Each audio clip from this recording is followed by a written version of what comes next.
হাসি দেন মাশাআল্লাহ। তাহলে কোনো ব্যথা লাগতেছে না আমাদের। গুড ভাই। তুমি তো কোনো ব্যথাই পাও না, তাহলে তুমি এরকম করো কেন? আপু তুমি ব্যথা পাচ্ছ? ইমাম গাড়ি পেয়ে যাবে, কি মজা। আমাদের লিবানকেও নিয়ে আসবো এই জায়গা। মাশাআল্লাহ। আর লিভার তো শুই তো বোঝেও না। লিবান তো দেখো, লিবান তো হাসবে শুধু। লা ইলাহা ইল্লাল্লাহু মুহাম্মাদুর রাসূলুল্লাহ সাল্লাল্লাহু আলাইহি ওয়াসাল্লাম। ইমামউদ্দিনের মুসলমানি দিচ্ছি আমরা, দেখেন ডিভাইস কসমেটিক্স পদ্ধতিতে। ও একদমই স্বাভাবিক আছে, কোনো কান্নাকাটি নাই। ইমামউদ্দিনের আব্বু আম্মু পাশে দাঁড়ায় আছে, ওর আম্মু আছে ওর মাথার কাছে। ভাবি আপনার কাছে কি মনে হচ্ছে বলো তো, বাচ্চা কি কান্নাকাটি করছে? না, কোনো ব্যথা পাইছে? না, দুষ্টু প্রচন্ড দুষ্টু।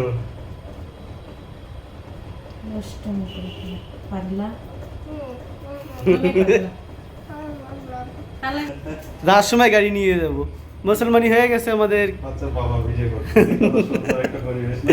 আমি যাচ্ছি ইসে যাবো যে ডাক বাংলা যে খেলাধুলা মার্কেট, অন্তত ফুটবল আনবে, একদম সত্যিকারের ফুটবল। বাচ্চাকে খেলনা ফুটবল লো না। কোনো ব্যথা নাই, কিচ্ছু না। আপু তাহলে কোনো ব্যথা লাগতেছে না, তাই না? পানি পরিষ্কার করে। পরিষ্কার করে দিচ্ছি আমরা, হয়ে গেছে তো মুসলমানের শেষ আপু। লিবানকেও নিয়ে আসবো। পরিষ্কার করে দিন, এটা তো কোনো ব্যথা লাগছে না? এরকম করেন তো, এরকম করেন, এরকম করেন। ও ভদ্র আছে, আমি কথা বললে শোনে, খালি খালি ভয় পাই।